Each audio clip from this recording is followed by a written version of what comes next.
네, 반갑습니다. 방금 소개받은 노동공제연합 풀방에서 일을 하고 있는 한영섭입니다. 반갑습니다. 내용은 이렇게 좀 준비가 되어 있는데요. 공제라고 하는 뜻은 아마 앞에 1강부터 2강, 3강 다 말씀해 주셨는데 함께 걷는다는 뜻을 담고 있다 이렇게 되어 있네요. 이 말이 저는 이 공제를 한마디로 정의하라 그러면 이 말이 있지 않을까 싶습니다. 함께 걷는다 라고 하는 이야기, 아마 그 사례 중에 오늘 얘기할 공제회 사례가 이 함께 걷는다는 뜻을 담고 있는 너무 좋은, 여러 좋은 사례도 많지만 오늘 그 사례를 좀 말씀드릴 수 있을 것 같습니다. 앞서 그 하수부총장도 그렇고 1강에서도 그렇고 왜 우리가 공제를 해야 되는지에 대한 부분들은 아마 충분히 이야기를 하셨다고 생각하고요. 우리 선생님들 다 이해하시죠? 이제 공제 꼭 필요하시죠? 죄송합니다. 제가 강의할 때 항상 방수만이 되거든요. 죄송합니다. 오후 시간이 되니까 제가 조금 이제 달라트를 죄송합니다. 넘어갈게요. 공제라고 하는 부분들은 어떤 식으로 이제 경로가 어떻게 되는 거냐. 초기에 이렇게 교육부터 시작합니다. 우리가 오늘 노동공개 교실이라고 하는 게 우리 선생님들 오신 분들을 아직까지 붙잡으려고 교육 프로그램을 처음에 진행하죠. 그렇게 해서 발기인들 같이 만들고 상품 설계하고 그러다가 이 공제가 계속 또 눈덩이처럼 영어로는 스노우볼 이펙트라고 하는데요. 눈덩이가 흘러간다 이렇게 표현한다고 합니다. 경영에서는. 어떤 초기에는 이렇게 해보자 시작하는 게 점진적으로 커진다라고 하는데요. 아까 우리나라 이제 공제회 멤버즈 공제회가 있습니다. 생각나는 공제회 있습니까? 혹시 경찰 공제회, 군인 공제회 들어보셨죠? 제가 좀 전에 저 뒤에서 자료를 하나 찾아왔거든요. 그 교직원 공제회라고 있습니다. 여기가 운영하는 자산이 얼마 정도일까요? 제가 맞추신 분한테는 뒤에 설문 드리겠습니다. 3조. 3조! 너무 짭니다. 10조. 10조! 아닙니다. 100조. 100조는 맞습니다. 80조. 좀 더. 70조. 얼마냐면요. 60조. 36조라고 합니다. 행정공제회 16조.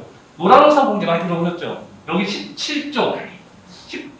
17억 아니고요. 17조 원입니다. 엄청난 자산을 10수년간 계속 이제 만들어 왔습니다. 이게 공제회의 힘입니다. 처음에는 5만원씩, 만원씩, 5천원씩, 뒤에 나오겠지만 6천원씩 우리가 모으지만 이게 계속적으로 늘어나면 엄청난 자산이 생기는 거죠. 앞서 한성 총장님이 노조에 1억 정도, 1조 정도 이렇게 있다. 잽이 안 되죠? 30 몇 조, 16조 이렇게 되는데요. 건설공제조합이라고 있습니다. 여기도 4조 원 가까이 됩니다. 엄청난 자산을 가지고 있습니다. 어쨌든 그런 것들이, 근데 그걸 끝나는 게 아니라 저기 마지막에 새로운 서비스, 사회에 기여할 수 있다. 불행하게도 방금 말씀드렸던 경찰공제, 군인공제 이런 멤버드 공제가 사회적 기여를 얼마나 하고 있는지는 좀 물음표일 것 같습니다. 우리가 만든 이 노동공제는 어떻게 출발해야 되느냐 이 부분들은 앞서 1강 때, 2강 때 다 말씀 주셨던 것 같습니다. 이 힘으로 우리 노동자를 조직하고 더 나아가게 만들려고 하는 힘이 있는 것이죠. 좀 더 가보겠습니다. 그러면 이제 이 공제의 핵심 중에 하나가 품목인데요. 품목은 뒷시간에 워크숍을 하실 겁니다. 대한민국에서 가장 워크숍을 잘 진행하시는 분이신데요. 저희 4강 때 아마 각 개별 이제 그 사업장 혹은 그 조직에서 고민하신 분이 다 다르실 것 같긴 합니다. 근데 그걸 이제 엮을 수 있는 부분이 이런 공제 품목이라고 하는데요. 이 설명은 또 뒤에 아마 또 다 해주실 겁니다. 적합성, 보편성, 민주성, 연대성 이런 것들을 통해서 공제 품목을 만들어야 된다 이렇게 하는데요. 이걸 이렇게만 보면은 조금 이렇게 물음표일 것 같습니다. 모호할 것 같습니다. 이거 실제로는 공제 품목으로 저희는 상품이라고 쓰진 않고요. 품목이라는 용어를 좀 씁니다. 일반 보험 상품, 금융 상품과 좀 다르게 저희는 품목이라고 조금 표현을 하고 있습니다. 꼭 감안해서 들어오시면 되겠습니다. 그러면 공제 품목이라고 하는 부분들 다양하게 상상할 수 있습니다. 앞서 2강 때 한수 총장님이 말씀 주셨는데요. 의료공제, 상해공제, 경제사공제, 학자공제, 대출발의 목돈 여러 가지 품목들을 기획하고 아이디어를 낼 수 있습니다. 뒷시간에 우리 선생님들 각각 처해 있는 환경들이 다 다르실 텐데 우리 조직은 이런 게 필요하다. 그런 아이디어를 한번 얻으시면 되겠습니다. 오늘 제가 제 시간에 말씀드리는 사례는 그 아이디어를 얻으시는 것으로 좀 봐주시면 될 것 같습니다. 보자면 의료공제 같은 경우는 이게 사실 이제 그 상호보조 공제의 꽃입니다. 우리가 아프거나 다치거나 했을 때 보험사 너무나 보험료 비싼데 우리가 이익을 많이 남기지 않고 공제 품목을 운영한다면 충분히 이런 품목들을 만들어낼 수 있습니다. 다만 이 의료비 공제에 관련된 부분들은 제가 이 공제 담당자로서 이제 작년에 거기도 엄청 고생했었는데요. 전문성이 필요하고요. 그리고 좀 제가 거칠게 얘기하자면 대수의 법칙 혹은 쪽수가 중요합니다.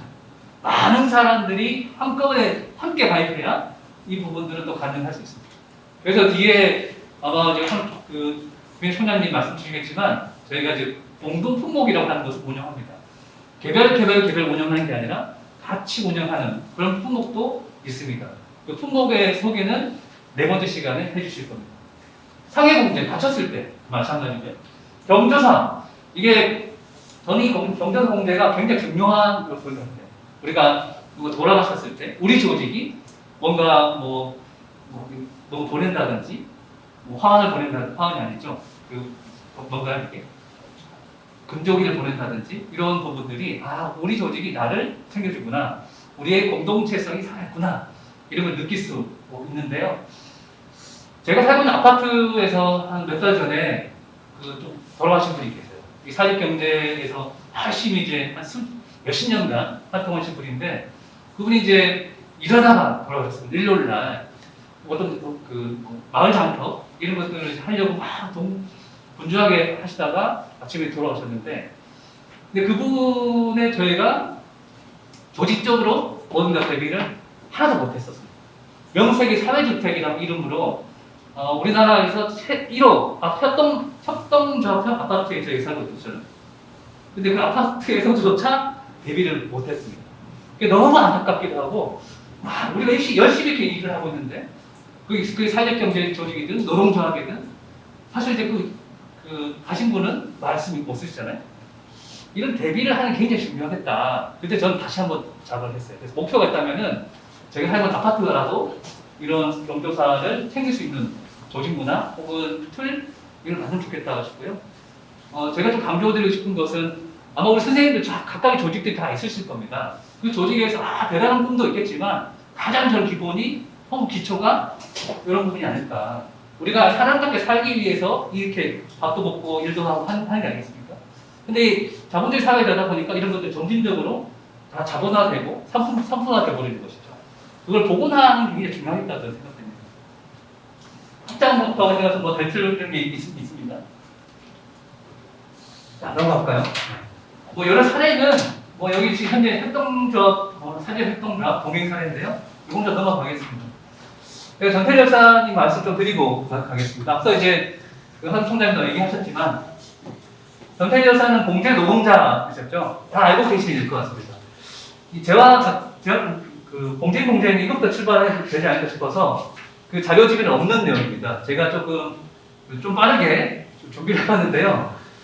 22세 전태일 여사는 1970년도에 가사 치르시죠. 그때 부르짖었던 근로기준법을 준수하라, 우리는 기계가 아니라 인력을 시계하라, 노동자를 혹사시키지 마라.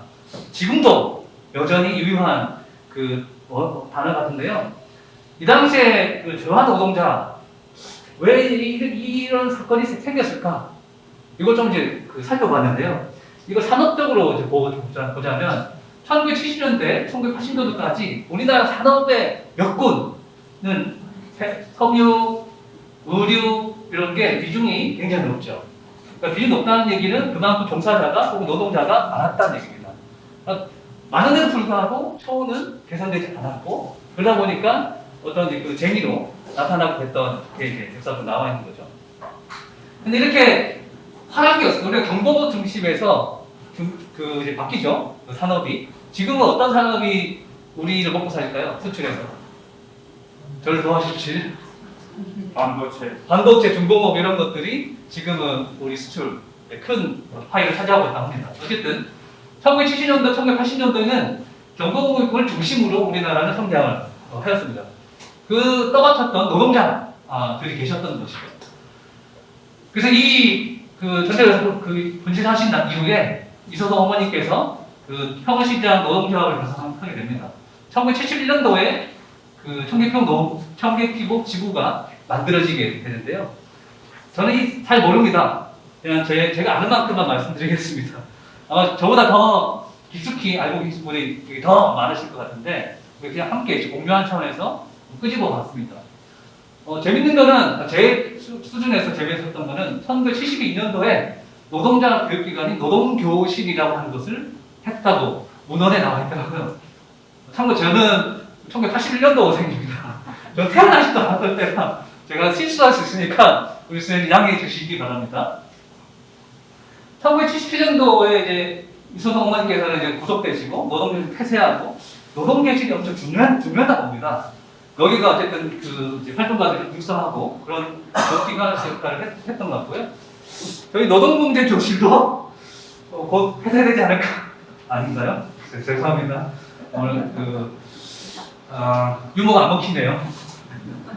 다음에 넘어가겠습니다. 여차하차 해가지고 이 피복노조는 1998년도 4월 26일 날 서울 의료노조로 통합이 됐다고 합니다. 중간에 없어지기도 하고 뭐 탄압도 받고 뭐 그런 역사가 있습니다. 이후로 이제 그 청계평 노조는 역사에 사라지게 됐다 이렇게 표현을 하죠. 근데 이제 그럼 그 다음은 어떻게 됐을까?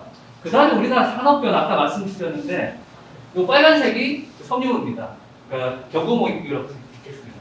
그 당시에는 훨씬 더 높았습니다. 아까 수치 보셨겠지만 전체에서 한 40% 가까이 차지했었습니다. 그게 점진적으로 쪼그라들게 됐죠. 이 소리는 뭘까요? 여기서 이제 종사했던 노동자들이 없어지게 되는 거죠. 자, 그런데 그러면 과거에 노동조합을 운동하셨던 선배들이 제가 잘 모르지만 이런 얘기를 했습니다. 이제 제가 또 봉제인은 없어졌다. 봉제를 조직할 수가 없다. 이렇게 이제 했다는 것이죠. 그래서 청계피부 노조가 이제 그 서울 봉제 의료 노조로 통합되고 이후에 이 봉제인에 대한 부분들은 노조 결성이 되게 좀 그동안 잘 안 됐던 걸로 제가 알고 있습니다. 그런데 몇 년 전에 이런 그 연구 보고서를 봤다고 합니다. 그럼 종사자 수를 한 게 실태 조사 나왔던 게 있습니다.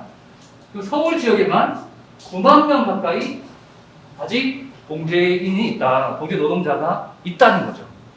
9만 명이나 된다고? 그래서 9만 명이나 되는데 왜 우리 노동 조직률이 이렇게 없지? 사실 그거는 뭐 이 봉제인뿐만 아니라 앞서 이제 이강 때 말씀 주셨던 여러 원인 때문이겠지만 이걸 보고 그럼 이 9만 명이나 되는 사람을 조직해야 되는 거 아니냐라고 하는 생각이 들었던 것이죠. 미조직 노동자라고 지금 표현을 하시더라고요. 그 미조직 노동자를 어떻게 조직할 것이냐라고 하는 관점으로 이제 접근이 됐던 겁니다.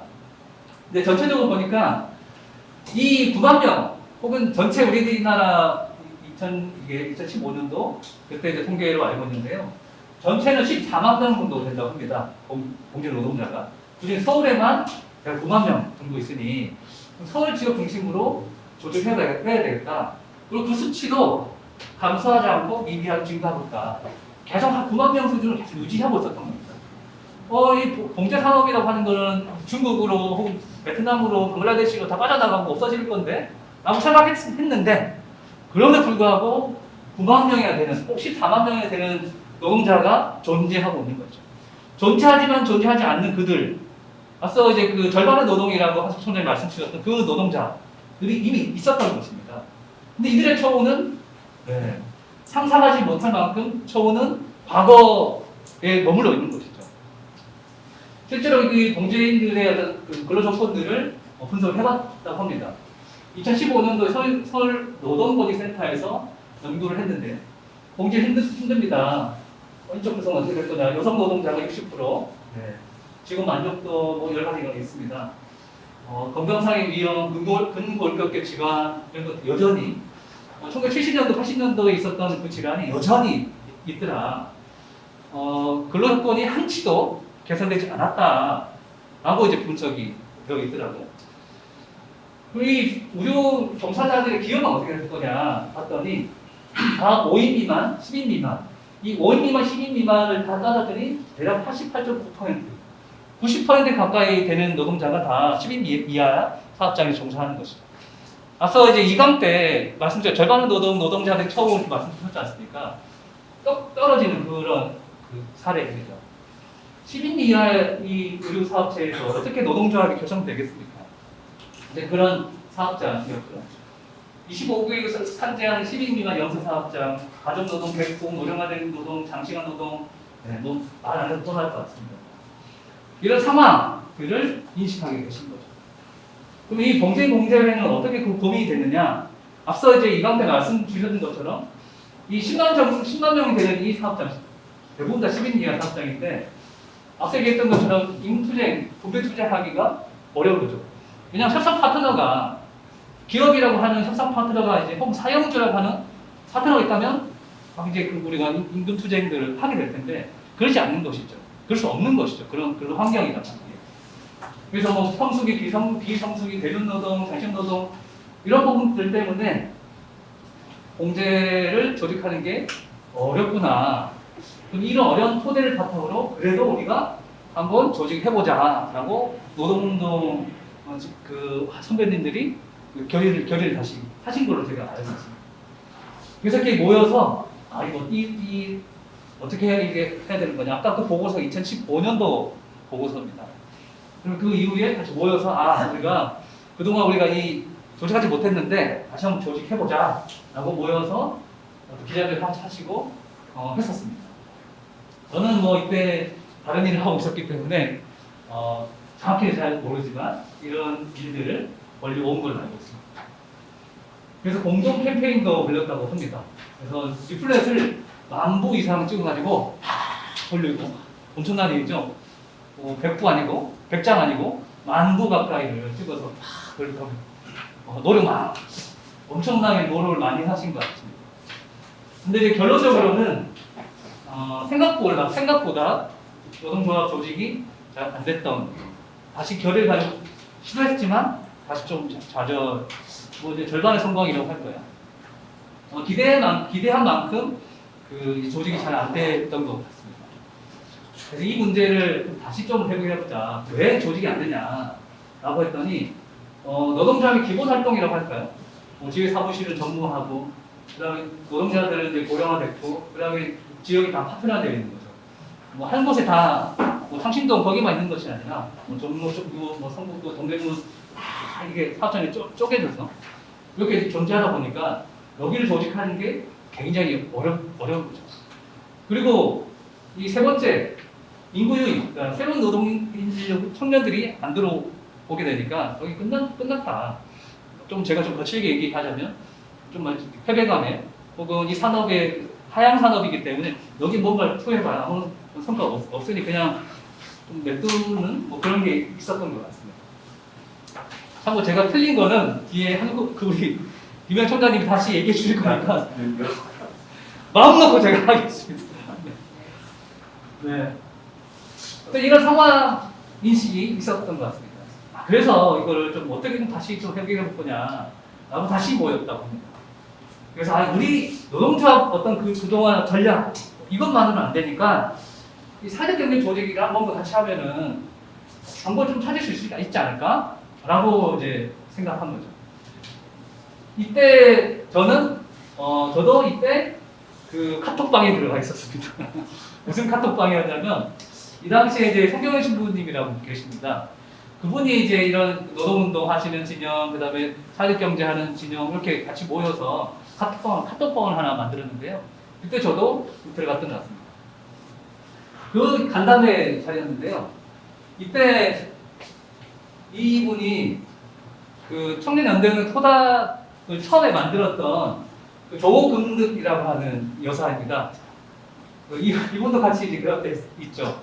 여기 옆에 있는 분이 강도수 실장님이라고 있습니다. 지금 이제 한상축구노조 정책실장 하고 계신데 이런 그룹들이 같이 모여서 스터디를 했었습니다. 여기 보시면 앞서 1강 강의하셨던 김영미 교수님도 여기서 계시고, 여기 뒤에 누구일까요? 안승고. 네, 맞습니다. 네. 잘 맞추셨네요. 큰일 났네. 머리가 다 없어졌네. 죄송합니다. 어쨌든 이렇게 해서 다시 한번 우리가 이걸 좀 끌어올려보자. 라고 한 흐름들을 2017년, 2018년도 쪽이 가져왔던 것입니다. 그 간담회에서 공제라고 하는 이야기가 계속적으로 좀 활용됐던 것 같습니다. 그래서 아마 이제 그 전략을 수립하신 분이 생각이 제가 이름이 잘 안 나시는데 아마 문종자 소장님인가 몇 줄, 세 줄 이렇게 딱 던졌다고 하시더라고요. 조직하는 방식 중에 공제라고 하는 것을 해보자. 그때부터 대안을 찾기 시작합니다. 그 연대를 통해서 우리가 이 공제 노동자들을 조직해보자. 그래서 이제 공동사업단을 구성하고 전체대단, 노천대단, 한국비정노동센터, 자치구의 중간기관들, 사회연대기금, 녹색병원 이런 이제 단위들과 함께 부족한 노동복지를 채우고 조직화를 하기 위한 전략을 이제 새롭게 이제 짜는 거죠. 그래서 공제라고 하는 걸 적극적으로 이제 끌어왔다고 보시면 됩니다. 그래서 공제회는 공제를 품은 노동조합이라고 표현을 하고 있습니다. 공제라고 하는 방식을 적극적으로 끌어안고 이걸 중심으로 공제를 이제 노조를 조직했던 거라고 볼 수 있겠습니다. 노동조합비는 이제 15,000원, 여기에 이제 공제회비 이렇게 있고, 그다음에 중앙에서도 이제 지원되는 부분도 있습니다. 소액 신용대출 기금은 한국사회가치연대기금이라고 있습니다. 내가 이제 중개를 해주는 그 도매기금 곳인데요. 여기서도 대출을 이제 일으켜서 이 대출 자금으로 소액대출 사업을 하거나 이런 사업들을 이제 벌리게 됩니다. 그래서 이런 흐름을 가지고 2018년도 11월 27일 날 창총회를 하게 됩니다. 이때는 이제 노동조합을 먼저 이제 설립을 하게 됩니다. 처음에 이제 노동조합 초기 조합원이 32분으로 출발했다고 합니다. 32분이면 몇 명 안 되나 이렇게 할 수 있겠지만 그런데 저는 이걸 보고 가능성을 봤습니다. 30명만 우리 조직하면 일단 시작할 수 있겠구나. 32분이 조직돼서 여기 아까 말씀 주신 것처럼 공제 노동자와 시민 기반 사업주가 함께 이 초기 조합원으로 조성이 됩니다. 그러니까 공제회는 특이사항이 노동자들만 이렇게 조직한 게 아니라 사업주까지도 같이. 왜냐하면 아까 이게 대면 노동, 영세 노동 이러다 보니까 네 사업자나 나 노동자 이렇게 이런 단위가 아니었던 거죠. 그래서 공제회는 이렇게 해서 출발을 이제 하게 됩니다.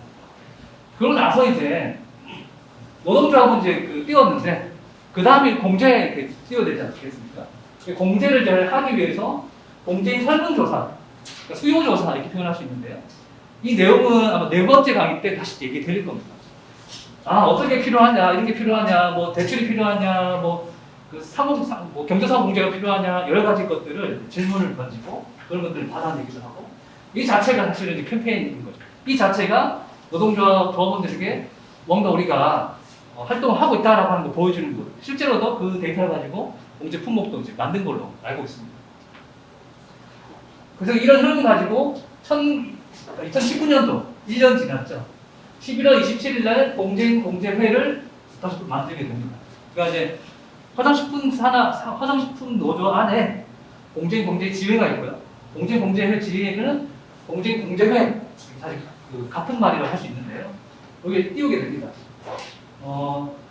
이 활동을 통해서 앞서 얘기했던 소액 공제회 노조 화선노조의 3억을 이제 내줬고 3억 기금으로 대출 사업을 시작을 하게 됐죠. 이런 흐름을 가지고 쭉 이제 지금까지 이어지고 있는데요. 공제회는 이렇게 이제 구성이 되어 있습니다. 제일 크게는 전부 화학섬유 식품 노동조합 3.1노조이죠. 여기가 큰 우산 역할을 하고 있습니다. 여기 안에 서울 공제인 지회가 있고요. 서울 공제인 지회 안에 공제회 이렇게 구성되어 있습니다. 오늘은 이제 노동조합을 가지고 이렇게 말씀을 드리는 건데요. 풀빵에서는 꼭 노동조합이어야만 이렇게 공제할 수 있는 것은 아닙니다. 사단법인이나 협동조합이나 사회협동조합이나 여러 단위 함께 하고 있습니다. 그럼에도 불구하고 노동조합만큼 우리 노동자들의 어쨌든 권리를 강하게 좀 쟁취할 수 있는 틀은 별로 없는 것이죠. 그래서 노동조합을 저희가 중심으로 하고 있습니다. 근데 이런 3.1노조가 없는 단위도 있을 것이죠. 지금 이제 라이더 유니온 같은 경우도 3.1노조는 아니고 독자 이제 노조이니까요. 어쨌든 이렇게 해서 구성은 되어 있는 것이죠. 좀 더 가보겠습니다. 그러면 공제는 어떻게 그 조직 구성을 가지고 있느냐? 공제회에는 이사회도 있고 운영위도 있고요. 산별노조, 현장조합원, 외부 전문가 이렇게 이사진, 운영위를 구성하고 있습니다. 이걸 뭐 다양한 이해관계자들을 참여시켜서 공제 조직을 이제 운영하고 있죠. 이 부분은 이제 투명성. 앞으로 이제 그 공제에서 중요한 거는 자금이 계속 쌓이게 될 거니까 그 자금의 투명성 이런 굉장히 중요하게 될 겁니다. 그런 것들을 확보하기 위해서라도 다양한 단위들이 그러니까 이걸 이해관계자를 다양하게 확보한다 이렇게 뭐 경영학에서 얘기하던데요. 이렇게 다양하게 만들어져 있습니다. 그리고 아까 얘기했던 것처럼 공제회는 공제조합원만 가능할 수 있습니다. 그러니까 일반 사람들이 공제를 이용할 수 있는 게 아니고 공제인 공제회 조합원만 그래서 혜택으로 되어 있는 것이죠. 그래서 공제회원이랑 지회조합원 같은. 지금은 노조를 가입하면 공제 노조를 가입하면 당연히 공제 가입자가 되는 겁니다. 그래서 그건 이제 그 기본사항이라고 보시면 되겠습니다. 그래서 공제를 품은 노동조합이다 이렇게 표현하는 것이죠. 이런 그 흐름은 현재 이제 퇴직자 노조, 앞서 이제 한 총장님 잠깐 얘기하셨던 퇴직자 노조라고 하는 것을 지금 만들고 있습니다. 저도 그 방에 들어가 있는데요. 이 퇴직자 노조 할 때도 공제를 기본적으로 탑재한 어떤 모델로 만들어내고 있는 것이죠. 어쨌든 이 공제회가 그 모델의 최전선이라고 볼 수 있겠습니다. 그래서 출범 이후에 이제 토론회도 진행하고 출범 기념 행사도 하고 여러 행사들을 이제 했습니다. 영화도 같이 보고 이게 아마 이제 공제가 잘하고 계신 것 중에 하나가 아마 이제 겨걸인지 제가 잘 기억 안 나지만 인쇄물을 제작해서 배포하고 있습니다. 그래서 인쇄물에 보면 아주 깨알같이 여러 가지 활동들을 잘 담아냈더라고요. 이 활동 중에 이제 여러 활동들을 이렇게 좀 표현을 해본 건데 제가 한 건 아니지만 네. 현재 이제 공제하고 있는 품목 혹은 서비스 표현할 수 있는데요. 소액 신용 대출 요거는 이제 한국사회가치연대 기금이라고 아까 중간 도매기금 있다고 말씀드렸는데 거기서 자금을 좀 빌려왔습니다. 그 빌린 자금으로 우리 조합원들께 돈을 빌려주는 거죠. 인당 500만 원 한도로 1년 상환 3% 원리금 균등분할 상환으로 대출을 하게 됩니다. 나가 이제 이런 대출 사업을 할 때 이런 의구심이 보통 많이 들죠. 그 돈 떼먹으면 어떡하냐. 보통 공제를 하게 되면 가장 먼저 나오는 질문이 대출 사업하면 그 대출 돈 떼갈 텐데 위험해서 어떻게 하냐 이런 말을 합니다. 제 경험치로 보면은 일반 은행보다 훨씬 더 건강합니다. 자신 있게 얘기할 수 있습니다. 왜냐?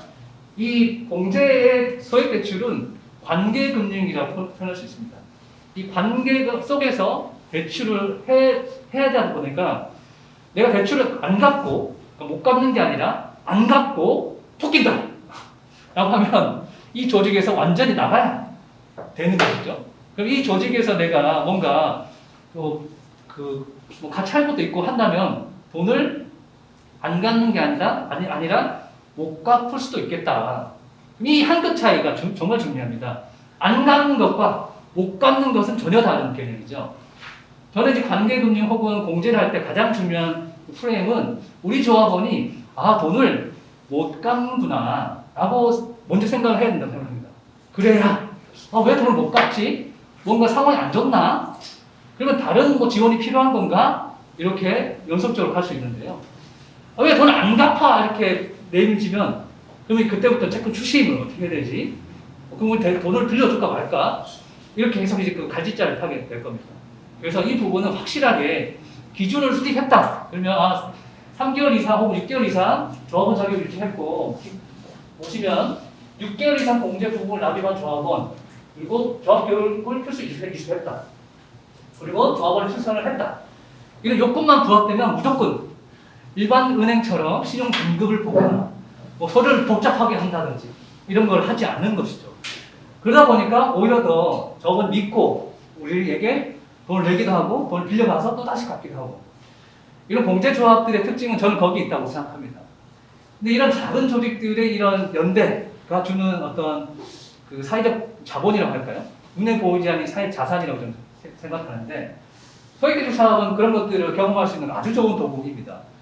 저는 이제 여러분들이 만약에 돌아가셔서 공제를 한다고 한다면 꼭 시도해 보셔도 좋다고 생각합니다. 제가 생각할 때는 일반 은행에 대출하는 것보다 훨씬 더 낫습니다. 그리고 대손율도 낮습니다. 그러니까 적습니다. 이거는 경험치가 아니고요. 통계치도 있습니다. 일반 은행에서 연체율이랑 우리 뭐 사직경제조직 혹은 관계금융 조직에서 저기 우리 그 자원봉제에서 오셨지만 마찬가지로 의외로 사람들이 돈 잘 갚습니다. 우리 한국 사람들은 뭐가 문제냐면 돈을 너무 잘 갚아요. 안 갚아도 되는 걸 막 갚습니다. 요즘 코로나 위기 때문에 죄송합니다. 넘어갈게요. 그 다음에 이제 결혼 축하금, 장례 조의금, 이건 이제 경조사 공제라고 보통 얘기할 수 있는 그런 부분들을 품목으로 만들어 운영하고 있고요. 천원 상조 서비스. 요거는 우리 여기 한겨레들의 협동조합, 이 연합회랑 연계해서 상조 서비스를 이 한겨레들의 협동조합 조합원 정도의 혜택을 누리고 있습니다. 보시면 이제 한겨레들의 협동조합에 을 맺고 합리적 가격으로 서비스 받을 수 있다. 이 부분은 이제 뒤에 저희 풀빵에서도 똑같이 이제 우리 한겨레들의 협동조합이랑 MOU를 맺어놨습니다. 풀빵에 조합이 된다면 이 서비스를 이용할 수 있습니다. 네. 그런 것들이고요. 녹색병원, 네, 아마 이쪽에서 계신 분들 알고 계실 것 같은데 녹색병원에서도 다양한 사회공헌 사업들을 하고 있습니다. 그 일환으로 MOU를 맺고 지금 작업을 하고 있고요. 그 봉제 같은 경우는 이소진 피부과, 저도 가고 싶은데요. 피부과랑 MOU를 맺고 상당히 아마 제가 듣기로는 많이 이용하고 있는 걸 알고 있습니다. 법률 서비스 이런 부분들을 지금 하고 있고요. 그 다음에도 여러 가지 것들을 지금 고민하고 있는 걸 알고 있습니다. 공제 품목 관련돼서는 화재 시제에 조합원들에게 50만 원 한도 지급하는 거 3월 17일 날 이사회 결정했네요. 그러니까 공제 품목은 계속적으로 우리가 만들어낼 수 있는 부분입니다. 공제회도 계속 만들어내고 있는 걸 알고 있습니다. 실제로 3월 15일 기준으로 몇 명이 그러면 이용하고 있느냐. 소액신용대출 안정자금 28분, 긴급운영자금 6분, 또 긴급운영자금은 앞서 공제회는 사업주도 있다고 말씀드렸잖아요. 사업주 분들께서 빌려가고 있습니다. 결혼 축하금, 장례 조의금, 네, 소액임자 사업, 여러 가지 사업들을 현재 진행을 하고 있습니다. 네, 볼게요. 공제회의 주요 활동 사항인데요. 아주 중요한 활동입니다. 이 공제회는 공제조합 상설협의체를 만들어서 사회적 교섭을 준비하고 있답니다. 그러니까 개별 사업자 목표, 기업 노조, 개별 노동에서만 그 사업주와 이렇게 노동 교섭을 하는 게 아니라 사회적 교섭이라고 하는 이름을 쓰고 있죠. 너무 잘 알고 계실 것 같은데. 그러면 이 공제인의 전반적인 사회 처우를 어떻게 높일 것이냐에 대한 역할을 공제지회가 하고 있는 것입니다. 그리고 자치 노동자 종합지원센터랑 앞서 2강 때 그런 얘기 했을 겁니다. 노동운동의 주체 얘기하면서 지방정부를 적극 활용해야 된다 얘기했었잖아요. 그런 사례입니다. 이 노동자 종합지원센터가 세금으로 운영이 되고 있지 않겠습니까? 여기 적극적으로 잘 이용하고 활용해서 우리가 필요한 것들을 지금 만들어내는 작업들을 하고 있습니다. 그리고 잘하고 계신 공제인 서울이라고 월간 소식지. 공제가 성공하려면은 제가 이제 한 10년 경험했을 때 우리가 하고 있는 활동들을 조합원들에게 친절하게 잘 설명하는 게 굉장히 중요한 일인 것 같습니다. 그렇다면 조합원들이 계속 소외돼버린 거죠. 조합은 맨날 성공하는 것 같이 보이는데 실제로 뭘 하는지 잘 모르겠다. 그러면 공제는 실패할 가능성이 없습니다. 그래서 어쩌면 이런 활동들이 훨씬 더 중요할 수 있습니다. 조합원들 기반으로 운동되는 거죠. 이 조합원을 기반으로 운동된다고 하는 것은 일반 노동조합 운동이랑은 좀 다를 수 있습니다. 이 협동조합 운동을 하셨던 분들은 더 잘 알고 계실 텐데요. 협동조합이 잘 되려면 조합원들끼리 어떤 상호연대 혹은 호혜성 이런 것들이 바탕되지 않겠습니까? 이것도 마찬가지입니다. 그런 장치로 보시면 될 것 같고요. 공정단가 실태조사, 네. 공공산후의 정기산행, 제가 산행을 가고 싶었는데 못 갔어요. 저번 주였나요? 전전 주였나요? 그 산행을 갔다 오셨더라고요. 매월 4째 주 일요일날 가시는데 저도 한 번은 가야 되는데 애기 본다고 애기가 이제 막 두 달이 지나가지고 주말에는 애기를 봐야 돼가지고 못 가고 있습니다. 근데 근데 이런 활동들이 조합원들의 관계성, 그러니까 일반 노동조합에서도 하시지만 특히 공제회에서는 이런 조합원들과 관계 맺음하는 활동들을 중심 활동으로 놓고 가셔야 된다고 저는 생각합니다. 그렇지 않으면 관계를 확인하기 어려운 거죠. 그리고 특히 아까 소액대출 사업을 할 때 이 사람이 누군지 모르는데 돈 빌려달라고 하면은 사실 의심이 나잖아요. 근데 이런 장치를 통해서 한두 번이라도 받고 저 사람 누군지 조금 이제 알 것 같다 하면 대출을 해줄 때 그냥 흔들리지 않습니다. 아는 사람인 거죠. 그러니까 아는 사람한테 대출해주는 거랑 전혀 모르는 사람하고 대출해주는 건 전혀 다른 얘기지 않겠습니까? 공제는 아는 사람한테 해주는 겁니다. 그러면 조합원을 알게 만들어야 되는 거죠. 그게 이런 활동들, 소물, 말거리, 맥주 당구기, 사진 배우기, 역사기에 다양한 활동들 많이 하고 계시네요. 이런 활동들이 저는 백미라고 생각합니다. 이런 활동들 없이 임금 투쟁하고 이런 것들만 있다면은 공제는 아니라고 생각합니다. 공제 활동의 기반은 이 활동이 있습니다. 근데 이게 왜냐하면 일상의 어떤 연대, 일상의 좋은 삶을 산다. 앞서 1강 때 김현 교수님이 그런 말씀하셨지 않습니까? 우리 노동자들의 좋은 삶을 어떻게 만들어낼 것이냐 할 때 이 좋은 삶이라고 하는 것은 임금 투쟁만 있는 게 아니지 않겠습니까? 일상 우리가 공유할 수 있는 이 틀, 공제는 그런 틀을 제공한다 이렇게 보시면 저는 맞다고 생각합니다. 이런 활동들을 충분히 잘 만들어내고 그리고 그냥 단순히 어떤 뭘 받는 걸로만 이렇게 하는 존재가 아니라 서로 나눌 수 있는 사회공헌 사업을 함께 하고 있습니다. 아름다운 가게와 함께 네팔 교복만 만들기 이런 활동을 하셨네요. 엄청 멋있는 활동을 하셨고요. 작년에 미혼모 대상으로 턱받이 만들어서 하는 활동도 하신 걸로 알고 있습니다. 어쨌든 이게 조합원들이 주는 의미는 상당합니다. 우리가 단순히 받고 서비스하고 이런 게 아니라 우리도 주체적으로 나눌 수 있는 것이죠. 풀빵은 왜 풀빵이냐 가끔 질문을 하십니다. 전태일 열사가 이제 과거에 노동운동 하셨을 때 그 일화가 있지 않습니까? 다 알고 있는 일화 실패인데 본인이 어쨌든 차비를 쪼개서 그 풀빵 사서 영웅들이 나눠주고 본인은 걸어가고 그때 그 정신은 많아서가 아니지 않습니까? 없지만 나가 좀 더 어려운 여공들에게 나눠주고 본인은 걸어가고 이게 풀빵 나눔 정신이라고 저는 생각하는데 그 정신을 저희는 적극적으로 잇기 위해서 풀빵이라고 한 이름을 쓴 걸로 알고 있습니다. 제가 없을 때긴 하지만 어쨌든 이런 가치와 철학, 연대 정신들을 자연스럽게 공제회는 발현하고 있습니다. 그걸 의식적으로 혹은 어떤 이렇게 해야지가 아니라 실천적으로 하는 게 중요합니다. 실천해내는 게 중요한 것. 백날 이렇게 교육 들어가면 뭐 하겠습니까? 우리 현장에서 이런 것들을 좀 발현해내는 게 중요할 거라고 저는 생각합니다. 그리고 그 힘으로 작년에 2021년도 11월 27일 날 제1회 봉제인의 날 행사를 했습니다. 박수! 네. 저도 참여했는데요. 갔을 때, 제가 사실 한 건 한 번도 없거든요. 그냥 저는 아무것도 안 하는 이렇게 그냥 실무자인데도 불구하고 그 모습을 봤을 때 저한테는 굉장히 감동스러웠어요.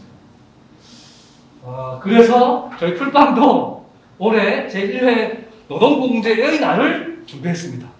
그게 언제냐? 4월 21일 날. 뒤에 또 다시 또 설명드리겠습니다. 그렇게 하고 있습니다.